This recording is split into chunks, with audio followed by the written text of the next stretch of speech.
West ബംഗാളിലെ hill സ്റ്റേഷനായ ഡാർജിലിംഗിലാണ് ഞങ്ങളിപ്പോൾ ഉള്ളത്. കഴിഞ്ഞ ദിവസം രാത്രിക്കാണ് NJPയിൽ നിന്നും ട്രെയിൻ കയറി ഞങ്ങളിവിടെ എത്തിയത്. രാത്രിക്ക് ഒരുപാട് സ്ഥലങ്ങളൊക്കെ പോയി നോക്കി, അതായത് റൂമൊക്കെ നോക്കി. ഞങ്ങൾക്ക് അവസാനം ഇപ്പോൾ എടുത്ത ഇവിടെ 1000 രൂപക്കാണ് റൂം കിട്ടിയത്. പിന്നെ ഞങ്ങൾ രാത്രിക്ക് തന്നെ മാൾ റോഡ് ഭാഗത്തേക്കൊക്കെ പോയി. നല്ല കിടിലം വൈബൊക്കെ ആയിരുന്നു. അപ്പോൾ ഇന്ന് ഞങ്ങൾ നേരെ ഡാർജിലിംഗിൻ്റെ കാഴ്ചകളിലേക്കാണ് ഇറങ്ങുന്നത്. ഹോട്ടൽ റെഡ് റോസ്, ഇവിടെയാണ് ഞങ്ങൾ റൂമൊക്കെ എടുത്തത്. ഇതാണ് നേരെ മാൾ റോഡ് ഭാഗത്തേക്ക് പോകാനുള്ള റോഡ്. ഞങ്ങളിനി നേരെ ഇതുവഴി നടക്കുകയാണ്. ആദ്യം നമുക്ക് ഡാർജിലിംഗ് റെയിൽവേ സ്റ്റേഷൻ്റെ ഭാഗത്തേക്ക് പോവാം.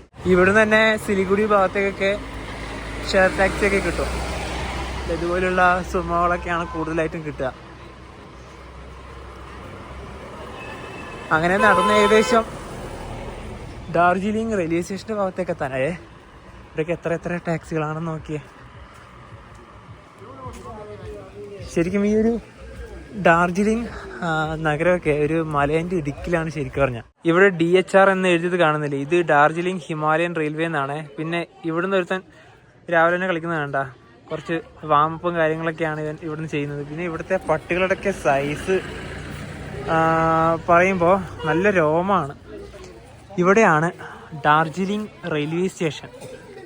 നേരെ സ്റ്റേഷൻ്റെ അകത്തേക്ക് കയറുകയാണെങ്കിൽ ഇതാ ഇങ്ങനെയാണ് സ്റ്റേഷൻ്റെ കാഴ്ചകൾ. ഇവിടെ ഈ സമയത്ത് ആൾക്കാരൊന്നും തന്നെ ഇല്ല. പിന്നെ ട്രെയിനുള്ള ഒരു ഭാഗമൊക്കെ ഇതാ ഇവിടെയാണ്. ഡാർജിലിംഗ് ഹിമാലയൻ റെയിൽവേയുടെ ഒരു ട്രെയിൻ ഫെയർ ടേബിൾ ആണ് ഇവിടെ കൊടുത്തിരിക്കുന്നത്. ഏറ്റവും മുകളിലായി ന്യൂ ജൽപൈഗുഡിയിലേക്ക് പോകുന്ന ട്രെയിനിൻ്റെ പൈസ കൊടുത്തിരിക്കുന്നതാണ്. ഫസ്റ്റ് ക്ലാസ്സിന് 1400 രൂപയും ചെയർ കാറിന് 1500 രൂപയാണ്. പിന്നെ ഡാർജിലിംഗിൽ നിന്ന് ഗും ഭാഗത്തേക്കുള്ള സ്റ്റീം ലോക്കൊക്കെയുള്ള ഒരു ട്രെയിനിൻ്റെ പൈസ ഇവിടെ കൊടുത്തിരിക്കുന്നതാണ്. എല്ലാ ട്രെയിനും നല്ല പൈസയാണ് കേട്ടോ. പിന്നെ അതുപോലെ തന്നെ താഴേക്ക് വരുവാണെങ്കിൽ ഇവിടെയാണ് ഇതിൻ്റെ ആ ഒരു ടൈമിങ്ങും കാര്യങ്ങളൊക്കെ കൊടുത്തിരിക്കുന്നത്. സ്റ്റേഷൻ്റെ പ്ലാറ്റ്ഫോമൊക്കെ ഇവിടെയാണ്. ഈ ഭാഗത്താണ് ട്രെയിനുകളൊക്കെ നിർത്തിയത്. ഈ കാണുന്ന ട്രെയിനിലെ ഇതിലാണ് കഴിഞ്ഞ ദിവസം ഞങ്ങൾ NJPന്ന് വന്നത്. അതിൻ്റെ ഫസ്റ്റ് ക്ലാസ് ആണിത്. പിന്നെ ഈ ഇവിടെ കാണുന്നില്ലേ, ഇതാണ് നാരോ ഗേജ് ലൈൻ, ചെറിയ ലൈനാണേ. ഇവിടെ കാണുന്ന ഈ ഒരു ട്രെയിൻ മിക്കവാറും ഡാർജിലിംഗിൽ നിന്ന് ഗുംബിലേക്ക് പോകുന്ന ജോയ് റൈഡ് ആകാം. ഇതിനൊക്കെയാണ് ഒരാൾക്ക് 1300 രൂപയ്ക്ക്. പക്ഷേ ആ ഒരു സ്റ്റീം ലോക്കോയിലൂടെയുള്ള ഒരു യാത്രയാണ്, അത് വേറെ തന്നെ ഒരു എക്സ്പീരിയൻസ് തന്നെയാണ്. പിന്നെ ഇവിടെ വെയിറ്റിംഗ് റൂം എന്നൊക്കെ കാണുന്നുണ്ട്. അത്യാവശ്യം ഒരുപാട് സൗകര്യങ്ങളൊക്കെ ഉണ്ട്. NDM6 ഇത് ഡീസലാണ്. ഇത് പ്ലാറ്റ്ഫോം നമ്പർ 1. പിന്നെ ഇവിടുന്ന് ആ ഭാഗത്ത് തന്നെയാണ് സ്റ്റീം ലോക്കോ ഷെഡ്. നമുക്ക് നേരെ അങ്ങോട്ടും കൂടെ പോവാം. ആ ലോക്കോ ഷെഡിൻ്റെ അവിടത്തേക്ക് പോകുന്നതിന് മുന്നേ ഇവിടെ സ്റ്റേഷൻ്റെ ഈ ഭാഗത്ത് നിന്ന് എന്ത് കാഴ്ചയാണുള്ളത് നമുക്ക് നോക്കാം.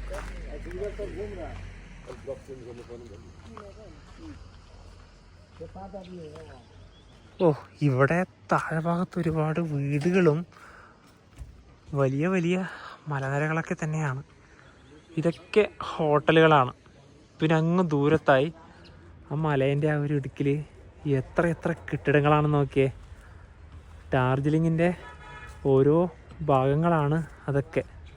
ശരിക്കും മനോഹരമല്ലേ അതൊക്കെ കാണാൻ. അതായത് ഇതേ ഇവിടെ ഈ ഭാഗത്ത് ഡാർജിലിംഗ് റെയിൽവേ സ്റ്റേഷൻ. ഈ ട്രെയിനിൻ്റെ ഈ ഒരു കാഴ്ചകളൊക്കെ കണ്ട് ഈ ഒരു കാഴ്ചയും കാണുമ്പോൾ നമ്മുടെ മനസ്സിൽ കിട്ടുന്ന ഒരു സന്തോഷം. ശരിക്കും ഇതൊക്കെ കാണാൻ തന്നെയാണ് നമ്മൾ ഇത്രയും ദൂരം യാത്ര ചെയ്ത് ഇവിടേക്ക് വരുന്നത്. ഈ ഒരു ഇളം തണുപ്പും ഈ കണ്ണിനെ വിസ്മയിക്കുന്ന കാഴ്ചകളും അതൊക്കെയല്ലേ നമുക്ക് ഏറ്റവും കൂടുതൽ കാണേണ്ടത്. ഇനി ഡാർജിലിംഗിൻ്റെ ഇവിടുന്ന് ഞങ്ങൾ ഒരു കിടിലൻ സ്ഥലത്തേക്ക് പോവുകയാണ്. അതായത് ഇന്ത്യയിലെ ഏറ്റവും ഉയരത്തിൽ സ്ഥിതി ചെയ്യുന്ന റെയിൽവേ സ്റ്റേഷനായ ഗും. ഇവിടുന്ന് 5 കിലോമീറ്റർ പോകാനുണ്ട്.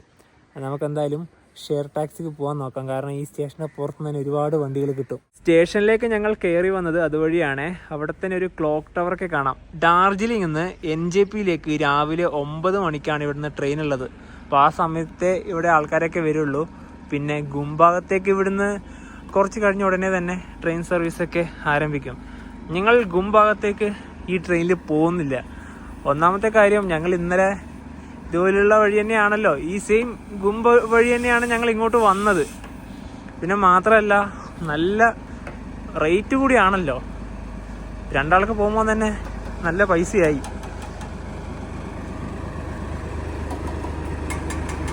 ഇതിപ്പോൾ ഓണാക്കി വെച്ചിട്ടുണ്ട്. ഇതാണ് ശരിക്കും പറഞ്ഞാൽ ഈ വണ്ടിയാണ് ഇന്ന് NJPയിലേക്ക് പോവുക, ഈ ഡീസൽ.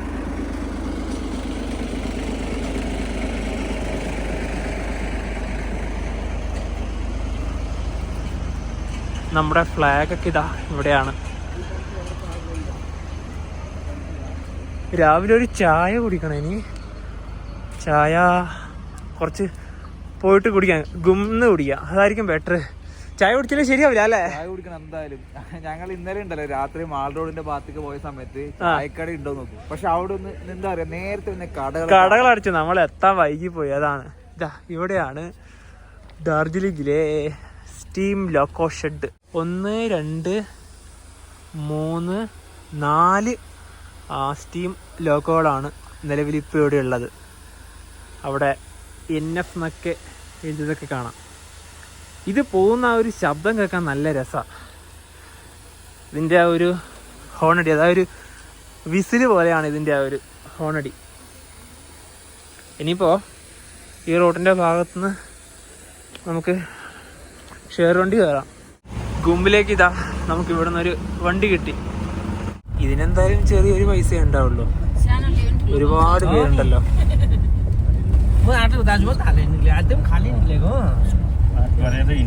ഇത് ഇവിടേക്ക് എത്ര ടാക്സികളാണെന്ന് നോക്കിയേ. ഇത് സിലിഗുഡിയിലേക്കുള്ള കേട്ടോ.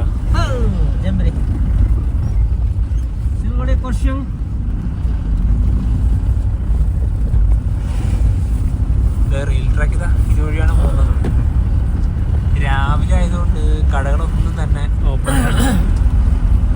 എന്തായാലും ഒരു 10 മണിയൊക്കെ ആവും ഓപ്പണായി വരാൻ.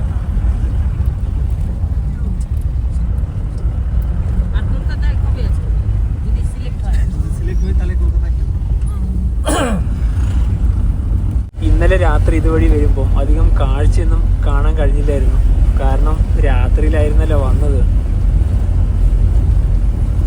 ട്രെയിൻ കുറച്ച് ഡിലേ ആയിട്ടാണ് എത്തിയത്.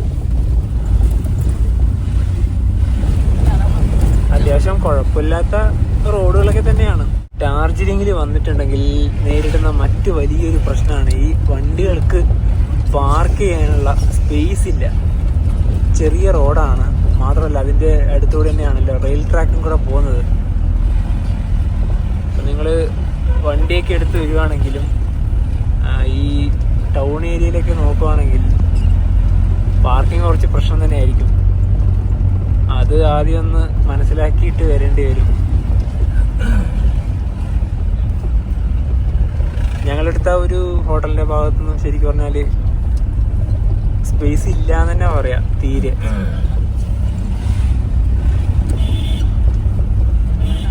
പിന്നെ നമ്മുടെ വണ്ടി കൊണ്ടുവന്നിട്ട് ഇങ്ങനെ തോന്നിയ സ്ഥലത്ത് പാർക്ക് ചെയ്ത് പോകാനും പറ്റൂലല്ലോ.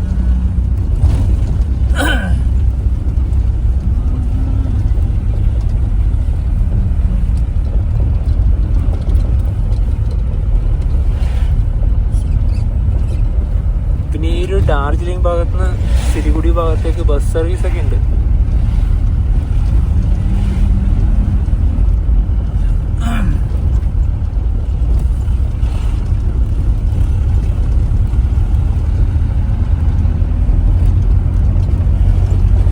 ഇതൊക്കെ ഹോം സ്റ്റേകളാണ്. ഇവിടെ കൂടുതലും ഹോം സ്റ്റേ തന്നെയാണ്.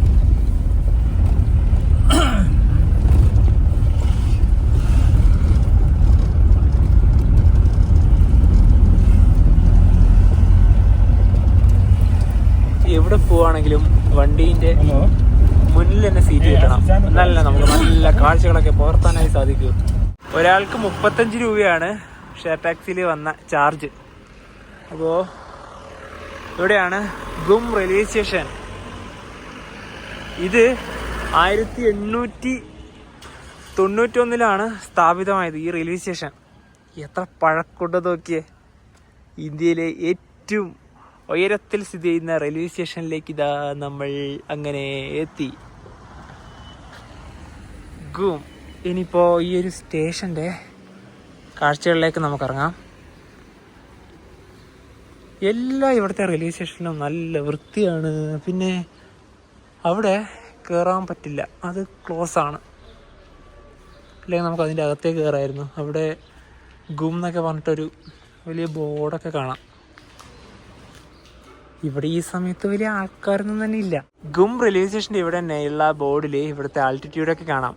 7407 അടി ഉയരത്തിലാണ് ഈ സ്റ്റേഷൻ.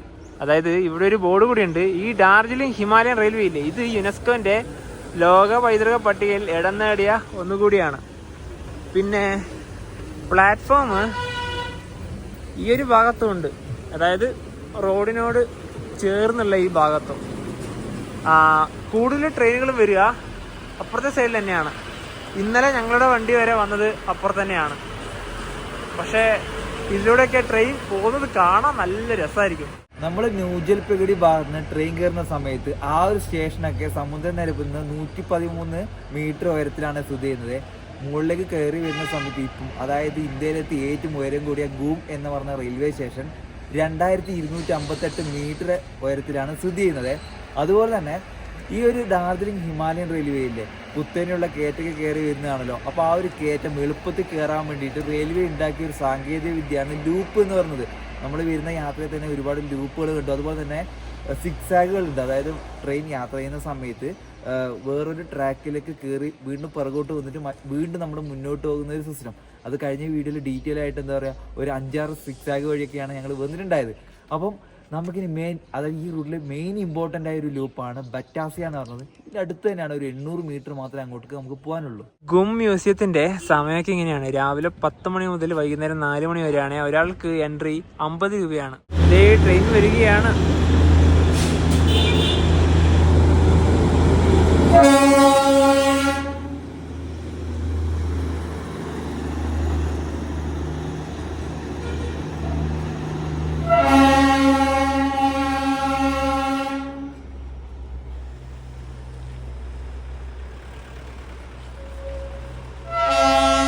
ഗും റെയിൽവേ സ്റ്റേഷനിൽ നിന്ന് ഇറങ്ങിയ ഉടനെ തന്നെ ഒരു ട്രെയിനൊക്കെ പോകുന്നത് കണ്ടേ.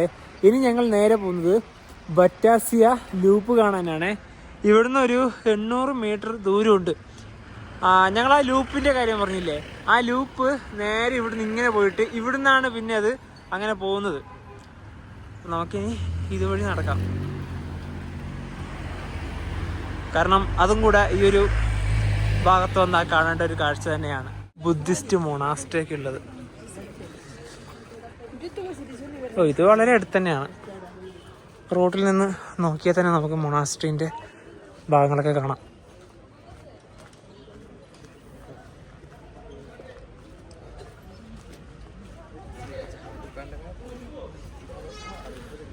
താഴെ ഭാഗത്തേക്ക് ഇറങ്ങാൻ പറ്റും. അതിതാ ഇതുവഴിയാണ് ഇറങ്ങാൻ പറ്റുക. എന്തായാലും ഈ സമയത്ത് നല്ല തിരക്കുണ്ട് ഇവിടെയൊക്കെ. മൊണാസ്ട്രിയുടെ ഈ ഭാഗത്ത് വന്നാൽ നല്ലൊരു വ്യൂ പോയിന്റ് ഉണ്ട്. ഇവിടെ നോക്കിയാൽ ഒരുപാട് ഹോട്ടലുകളും റെസ്റ്റോറൻറ്റുകളും വീടുകളൊക്കെ ആ ഒരു മലയുടെ ഇടുക്കിൽ സ്ഥിതി ചെയ്യുന്നത് നമുക്ക് കാണാം. അതങ്ങ് ആ താഴെ ഭാഗം വരെ ഉണ്ട് കേട്ടോ. ശരിക്കും ഇതൊക്കെ കാണാൻ നല്ല രസമാണ്. നമ്മൾ ഇതുപോലുള്ള ഒരുപാട് നഗരങ്ങൾ ഇന്ത്യയിലത്തെ കണ്ടിട്ടില്ലേ അല്ലേ? അതായത് ഈ മലയിടുക്കിൽ സ്ഥിതി ചെയ്യുന്ന ഒരുപാട് നഗരങ്ങളുണ്ടായി. നമ്മുടെ ഹിമാചൽ പ്രദേശിന്റെ ക്യാപിറ്റലായ ഷിംല, അതുപോലെ തന്നെ നമ്മൾ മിസോറാമിൽ പോയ മിസോറാമിന്റെ ക്യാപിറ്റലായ ഐസ്വാള്, പിന്നെ നാഗാലാൻഡിന്റെ തലസ്ഥാനമായ കൊഹിമയ്ക്ക് എങ്ങനെയാണെന്ന് പറഞ്ഞാൽ ഞങ്ങൾ ഇതുവരെ കൊഹിമയിൽ പോയിട്ടില്ല. പിന്നെ അതുപോലെ തന്നെ അരുണാചൽ പ്രദേശിന്റെ ക്യാപിറ്റലായ ഇറ്റാനഗർ ഇങ്ങനെ തന്നെയാണ്. ഇറ്റാനഗറിൽ ഓട്ടോറിക്ഷകളൊക്കെ ഉണ്ട്.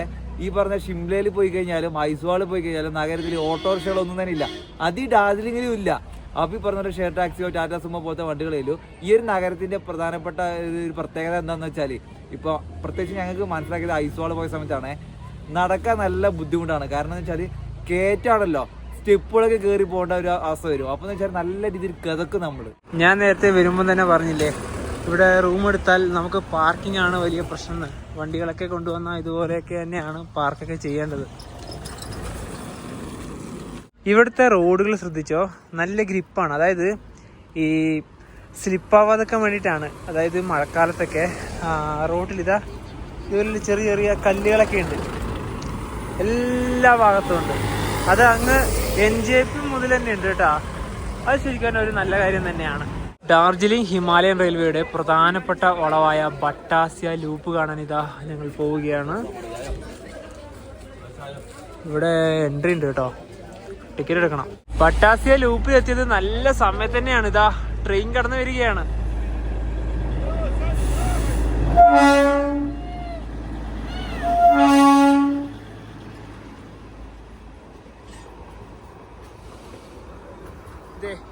ഇതിനി വളഞ്ഞു പോകുന്നത് കാണാം. അങ്ങനെ വളഞ്ഞ്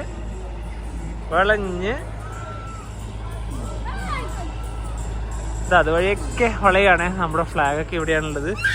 എന്നിട്ട് അത് പോകുന്നത് അങ്ങോട്ടാ.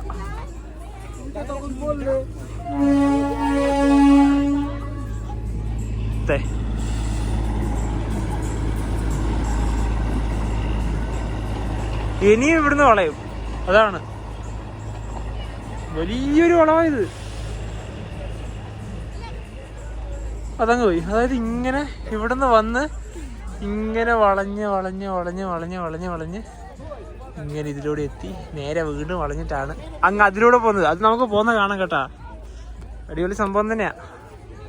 ഇവിടെ ഐ ലവ് ഡാർജിലിംഗ് എന്നൊക്കെ ഉള്ള ഒരു ഫോട്ടോ എടുക്കേണ്ട ഒരു പോയിന്റൊക്കെ കാണാം. ആ ട്രെയിൻ ഇപ്പോൾ താഴെ എത്തി.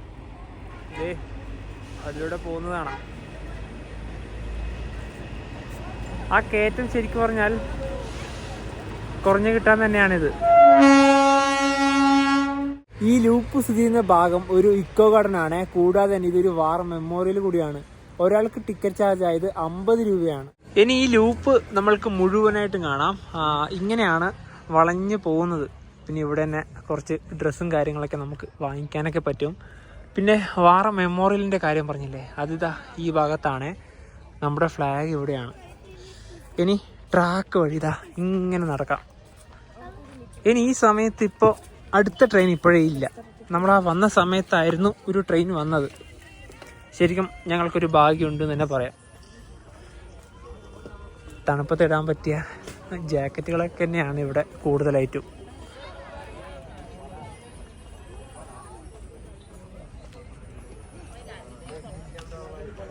ഇതിനൊക്കെ 100-150 ആ ഒരു റേറ്റിലൊക്കെ കിട്ടും നമുക്ക്.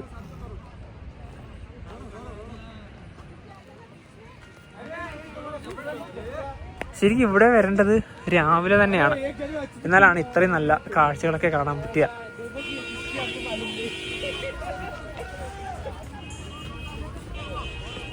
നമ്മളിതാ വളഞ്ഞ് ഏകദേശം ലൂപ്പിന്റെ ഒരു പകുതി ഭാഗത്തെത്തി. ഈ ഭാഗത്ത് ഒരുപാട് ബൈനോക്കുലറുകളൊക്കെ ഉണ്ട്. ഒരാൾക്ക് 50 രൂപയാണ് അതിൽ നോക്കുന്നതിന്. അതായത് ഇതെന്തിനാണെന്നറിയോ, ഇവിടെ ലോകത്തിലെ ഏറ്റവും ഉയരമേറിയ 3ാമത്തെ പർവ്വതമായ കാഞ്ചൻജംഗയില്ലേ, അത് നമുക്ക് ഇവിടുന്ന് കാണാൻ കഴിയുമെന്നാണ് പറയുന്നത്. പക്ഷേ ഈ ഒരു കാലാവസ്ഥയിൽ കാണാൻ കഴിയുമെന്നാണ് ഒരു സംശയം. ഇവിടുന്ന് നേരെയുള്ള ആ ഒരു ഭാഗത്തെ കാഴ്ച പോലും കാണാൻ പറ്റുന്നില്ല. അപ്പോൾ ആ ഒരു മറ്റേതും കൂടെ കാണുമോ? അങ്ങ് അവിടെ എവിടെയോ ആണത്. എന്തായാലും നമ്മുടെ ഈ ഒരു ക്യാമറയിലൊന്നും കാണാൻ വേണ്ടി സാധിക്കില്ല. അപ്പം അത് ഇവിടുന്ന് കാണാൻ കഴിയുമായിരിക്കും. അങ്ങ് അവിടെയൊക്കെ വലിയ വലിയ മലയൊക്കെ ഇവിടുന്ന് കാണുന്നുണ്ട്, ആ ഒരു ഭാഗത്തേക്ക്. ഈ വാർ മെമ്മോറിയലിന്റെ പേര് ഗൂർഖ എന്നാണ്. നമ്മളിപ്പോൾ അവിടെ നിന്നൊക്കെ ഒരുപാട് താഴേക്ക് ഇറങ്ങി വന്നു. ഇവിടെ ഒരുപാട് കച്ചവട കടകളൊക്കെ കാണാം. തലക്കൊക്കെ ഇടാനുള്ള ഒരു തൊപ്പിയില്ലേ, അതുവരെ ഇവിടെ കിട്ടും. പിന്നെ ലൂപ്പ് ഇനി ഇവിടുന്നും ഒരുപാടുണ്ട്. പക്ഷെ നമുക്ക് ഇവിടെ വരെയാണ് പോകാൻ പറ്റുക. ഈ ഭാഗത്താണ് ടോയ്ലറ്റൊക്കെ ഉള്ളത്. അപ്പോൾ ഇവിടുത്തെ കാഴ്ചകളൊക്കെ കണ്ട് ഞങ്ങൾ ഇനി നേരെ തിരിച്ച് ഡാർജിലിംഗ് റെയിൽവേ, അതായത് ആ ഭാഗത്തേക്ക് പോവുകയാണ്. എന്നിട്ട് നമുക്ക് നേരെ മാൾ റോഡിൻ്റെ ഭാഗത്തേക്കും കൂടെ പോകാനുണ്ട്. ഇനി ഇതുവഴി നടക്കാം. കുത്തനെയുള്ള കുന്നുകൾ കയറാൻ വേണ്ടി റെയിൽവേ ഉപയോഗിച്ച ഒരു സാങ്കേതിക വിദ്യയാണ് കേട്ടോ ലൂപ്പ്. ഇതിനെ സർപ്പിളം എന്ന് വേണമെങ്കിൽ പറയും. അതുപോലെ തന്നെ ഡാർജിലിംഗ് ഹിമാലയൻ റെയിൽവേയിലത്തെ ഏറ്റവും ഇമ്പോർട്ടൻ്റ് ആയ ഒരു ലൂപ്പ് തന്നെയാണ് ഈ ബറ്റാസിയ ലൂപ്പ് എന്ന് പറയുന്നത്. 1919 ഇത് കമ്മീഷൻ ചെയ്തത്. അതുപോലെ തന്നെ ഉണ്ടല്ലോ, നമ്മളിപ്പോൾ ഒരു ഗൂർഖ വാർ മെമ്മോറിയൽ കണ്ടല്ലോ, അതായത് 1947 നമ്മുടെ രാജ്യത്തിന് വേണ്ടി ജീവൻ ബലിയർപ്പിച്ച ഗൂർഖ സൈനികരുടെ ഓർമ്മയ്ക്ക് വേണ്ടിയിട്ടാണ് ഈ ഒരു വാർ മെമ്മോറിയൽ ഇവിടെ സ്ഥിതി ചെയ്യുന്നത്. ഞങ്ങൾ അവിടുന്ന് ഷെയർ ടാക്സിയിലാണ് വന്നത്. ഒരാൾക്ക് എത്ര രൂപയായി? 30 രൂപയുള്ളൂ അല്ലേ? അപ്പോൾ അതിന് നേരെ ആ ഒരു മാൾ റോഡിൻ്റെ ഭാഗത്തേക്കാണ് പോകുന്നത്. നമ്മളിവിടെ എത്തുന്ന സമയത്താണ് 9 മണിക്ക് NJPയിലേക്കുള്ള ആ ഒരു പാസഞ്ചർ എടുത്തിട്ട് പോയത്. ജസ്റ്റ് മിസ്സായിരുന്നു. രാവിലെ നമ്മൾ ഇവിടുന്ന് കുറച്ച് കാഴ്ചകളൊക്കെ കാണിച്ചിട്ടുണ്ടായിരുന്നില്ല. അതിനെക്കാട്ടി കുറച്ചുകൂടെ തെളിച്ച് ഇപ്പോഴാണ്. അങ്ങ് അവിടെ മുതൽ തന്നെ ആ ഒരു മലയുടെ ഭാഗത്തുള്ള കെട്ടിടങ്ങളൊക്കെ നമുക്ക് കാണാം. ശരിക്കും പറഞ്ഞാലുണ്ടല്ലോ, ഷെയർ ടാക്സി കിട്ടിയിട്ട് ഇവിടെ എത്തിയിട്ടുണ്ടല്ലോ കുറച്ച് ലേറ്റ് ആയി പോയി. ഇല്ലെങ്കിൽ നമുക്ക് NJPയിലേക്ക് പോകുന്ന ആ ട്രെയിനിൻ്റെ ആ ഒരു കാഴ്ചയൊക്കെ നമുക്ക് നല്ല രീതിയിൽ പകർത്താമായിരുന്നു. പക്ഷേ ഇപ്പോൾ ഒരു വണ്ടി ഉണ്ട് ഇവിടുന്ന് പുറപ്പെടാൻ. 9:25 ഗുമ്മിലേക്ക് ഒരു ജോയ് റൈഡ് പോകുന്നുണ്ട് എന്ന് നമ്മളിപ്പോൾ അറിഞ്ഞു. പക്ഷേ അതൊരു സ്റ്റീം ലോക്കോമോട്ടീവ് ആയിട്ടുണ്ടെങ്കിൽ അടിപൊളിയായതാണ്. കൽക്കരി ഇടുകയാണ് അതിലേക്ക്.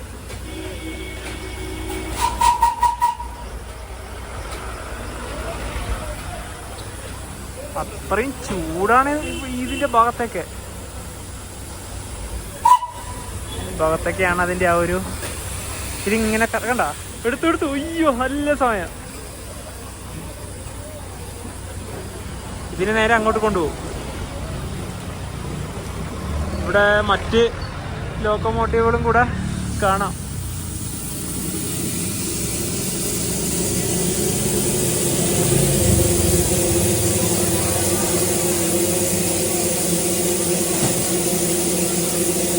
അതിലെന്തൊക്കെയോ അവിടെ പരിപാടികളൊക്കെയാണ്. ഡാർജിലിംഗ് നിന്ന് ഗുംബ വരെ ഇടയ്ക്ക് ഡീസലും അതുപോലെ തന്നെ സ്റ്റീം ഉപയോഗിക്കുന്നുണ്ട്. നമ്മൾ പറഞ്ഞല്ലോ, സ്റ്റീം എന്ന് പറയുന്നത് 2 ഉണ്ട്. സാധാരണ ആവി എഞ്ചിൻ്റെയും കാര്യം പറയാം, അതുപോലെ തന്നെ കൽക്കരി ഉപയോഗിച്ചു എന്ന് വേണം പറയാം. അതായത് കൽക്കരി ഉപയോഗിക്കുന്ന വിന്റേജ് ബ്രിട്ടീഷ് നിർമ്മിത B ക്ലാസ് സ്റ്റീം ലോക്കോമോട്ടീവുകളാണ് കേട്ടോ ഉപയോഗിക്കുന്നത്. കൽക്കരി കത്തി തീർന്ന് അതിൻ്റെ ആ ഒരു അവശിഷ്ടമാണ് ആ പുറത്തേക്ക് വരുന്നത്. നല്ലൊരു സെറ്റപ്പ് തന്നെയാണ് ഇതൊക്കെ. ഇതിനിപ്പോൾ ഇവിടുന്ന് എടുക്കും ആ ഒരു ലോക്കോമോട്ടീവ്. അതിന് പുറപ്പെടേണ്ട ഒരു സമയമായി. ഇതങ്ങനെ ഇതാ ഇവിടുന്ന് എടുത്തു.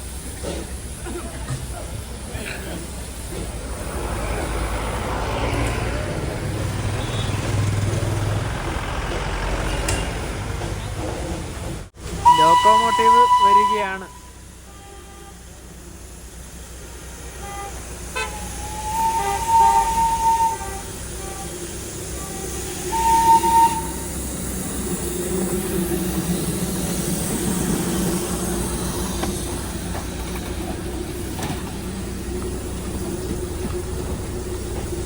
ഇതിനിപ്പോൾ അവിടെ അറ്റാച്ച് ചെയ്യുകയാണ്. തീ കത്തുന്നത്, അതായത് കൽക്കരി ഇടുന്നത് ഈ ഒരു ഭാഗത്തേക്കാണ്. ഇതാ എൻ്റെ പൊന്നു, എന്തൊരു തീയാണെന്ന് നോക്കി അതിൻ്റെ അകത്ത്.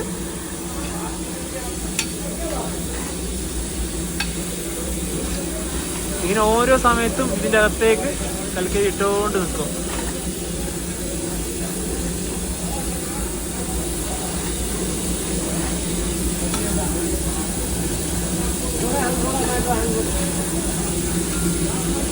ഇതാണ് ഇതിലത്തെ ഒരു സിസ്റ്റം. ക്ലോസ് ചെയ്തു.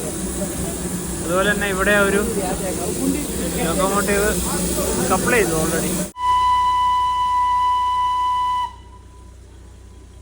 അങ്ങനെ ട്രെയിൻ ഇതാ പുറപ്പെടുകയാണ്.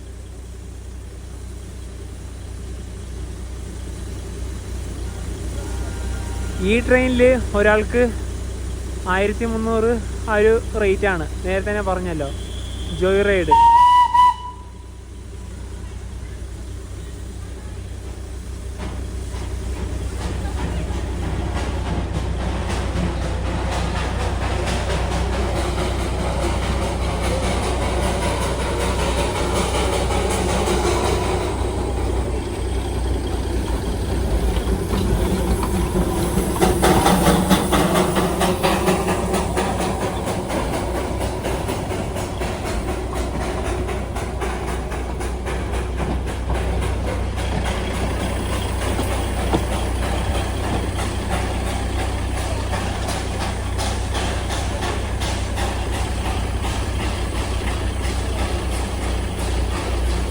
മുന്നിലൂടെ ഒരു ചേട്ടൻ നടന്നു വന്നത് കാണാം. 2 ഗ്യാസ് കുറ്റി ഒരേ സമയമാണ് ചേട്ടൻ ചുമന്നുകൊണ്ട് പോകുന്നത്. എന്ത് കഷ്ടപ്പാടാണല്ലേ. എന്നാലും നല്ല വെയിറ്റ് ഉണ്ടാവും. നമ്മുടെ നീലഗിരി മൗണ്ടൻ റെയിൽവേ ഇല്ലേ, അതിൻ്റെ ലോക്കോമോട്ടീവുകളിൽ നിന്നൊക്കെ ഒരുപാട് വ്യത്യസ്തമാണ് ഇവിടുത്തെ ലോക്കോമോട്ടീവ്. ഇനി ഞങ്ങൾ ഇവിടുന്ന് നേരെ പോകുന്നത് ഇവിടുത്തെ ഒരു ഷോപ്പിംഗ് സ്ട്രീറ്റായ മാൾ റോഡിന്റെ ഭാഗത്തേക്കാണ്. ഇവിടെ പോകുന്ന വഴിക്ക് തന്നെ പച്ചക്കറികളൊക്കെ വിൽക്കുന്നത് കാണാം. കൂടുതലും ഇലകളൊക്കെയാണ്. കപ്പയൊക്കെ ഉണ്ട്. ഇതാ കയറ്റം കയറി വേണം മാൾ റോഡിലേക്ക് എത്താൻ. നവീൻ നേരത്തെ പറഞ്ഞില്ലേ കുറച്ച് നടക്കുമ്പോൾ തന്നെ നല്ല കതപ്പാണെന്ന്. ഇതുപോലെയുള്ള കയറ്റമാണ്, മാത്രമല്ല നല്ല തണുപ്പും കൂടിയല്ലേ. മാൾ റോഡിൻ്റെ ആ ഒരു ജംഗ്ഷനിലെത്തി. രാവിലെ 10 മണി സമയത്തെ മാൾ റോഡിലെ ഒരു കാഴ്ചയാണിത്. ഞങ്ങൾ ഇന്നലെ രാത്രി ഇവിടെ വന്നിട്ടുണ്ടായിരുന്നു, ഒരു 8 മണിക്ക് ശേഷം. അപ്പോൾ അതിൻ്റെ നല്ല മനോഹരമായ കാഴ്ചകളൊക്കെ ഞങ്ങൾ പകർത്തിയിട്ടുണ്ടായിരുന്നു. ആ ഒരു കാഴ്ചയില്ലേ, അതാദ്യം നിങ്ങൾ ആദ്യം പോയി കണ്ടിട്ട് പോവാം. ഞങ്ങൾ റൂം എടുത്ത ഭാഗത്തെ ഒരു കാഴ്ചയാണിത്. ഇവിടുന്ന് ഒരു 300 മീറ്റർ മാറിയിട്ടാണ് മാൾ റോഡ് ഉള്ളത്. അപ്പോൾ അവിടത്തേക്ക് പോകുന്നൊരു വഴിയായത്. മുഴുവനും ലൈറ്റൊക്കെ കൊണ്ട് അലങ്കരിച്ചിരിക്കുകയാണ്. ഇത് ചെറിയൊരു കയറ്റാണ്. ഇപ്പോൾ ഇവിടെ നല്ല തണുപ്പുണ്ട്. പെട്ടെന്ന് തന്നെ കതക്കുകയാണ്. നല്ല സ്പീഡിലാണ് ഞങ്ങൾ നടന്ന് കയറുന്നത്. ഇപ്പോൾ രാത്രി 8:30 കഴിഞ്ഞു. പല കടകളും ഇവിടെയൊക്കെ അടച്ചേ. മാൾ റോഡിൻ്റെ ഭാഗത്ത് കടകളൊക്കെ തുറന്നിട്ടുണ്ടോ എന്നൊക്കെ നമുക്ക് നോക്കാം. ഈ താഴെ ഭാഗത്തു നിന്നാണ് നമ്മൾ വന്നത്. ഒരു ജംഗ്ഷനിലെത്തി. ഇനി ഇവിടുന്ന് ഏത് ഭാഗത്തേക്ക് വേണമെങ്കിലും പോവാം. ഇവിടെയൊക്കെ വലിയ വലിയ ഹോട്ടലുകളൊക്കെയാണുള്ളത്. മാൾ റോഡിലേക്ക് എന്തായാലും ഇതുവഴി കയറിപ്പോവാം. ഇവിടെ തന്നെ ചെറിയ റേറ്റിൽ ഡ്രസ്സൊക്കെ കിട്ടും കേട്ടോ.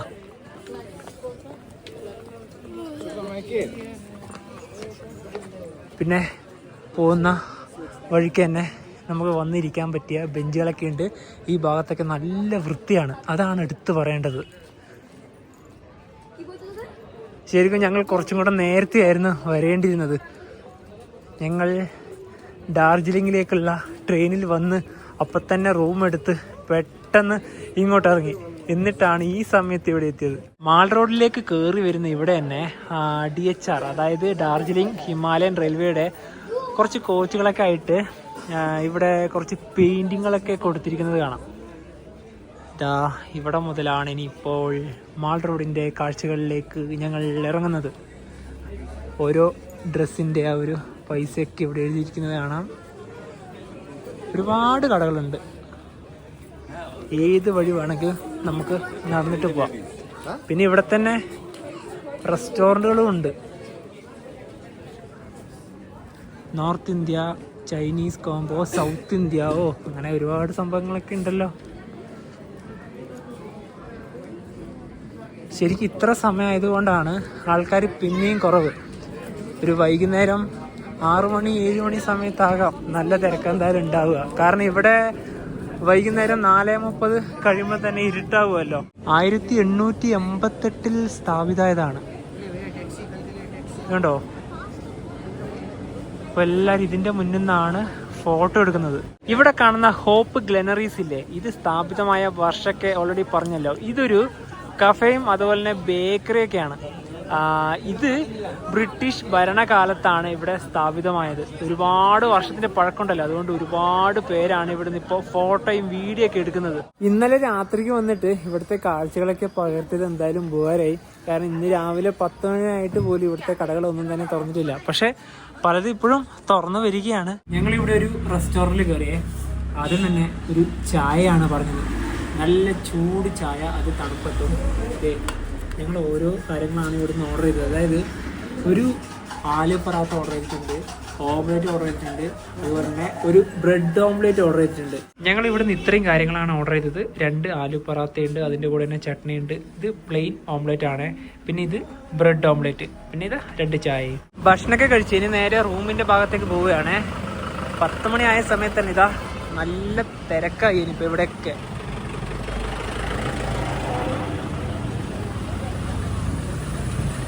ശരിക്കും രാത്രിയിലും ഇന്നലെ ഇതിലൂടെ വന്ന സമയത്ത് ഒരു മനുഷ്യനെ പോലും ഇന്നലെ രാത്രിക്ക് 8:30 ശേഷം കണ്ടിരുന്നില്ല. ഈ ഭാഗത്തൊക്കെ വന്നാൽ സിലിഗുഡി ഭാഗത്തേക്ക് പോകാനുള്ള ഷെയർ ടാക്സി ഒക്കെ കിട്ടും. രാവിലെ ഇറങ്ങുമ്പോഴാണ് നല്ല തണുപ്പുണ്ടായത്. ഇപ്പം തണുപ്പൊക്കെ കുറഞ്ഞ് വരികയാണ്. ഈ ഡാർജിലിംഗ് റെയിൽവേ സ്റ്റേഷന്റെ ഭാഗത്തൊക്കെ ഒരുപാട് ഫോറിനേഴ്സ് ഒക്കെ ഉണ്ട് കേട്ടാ.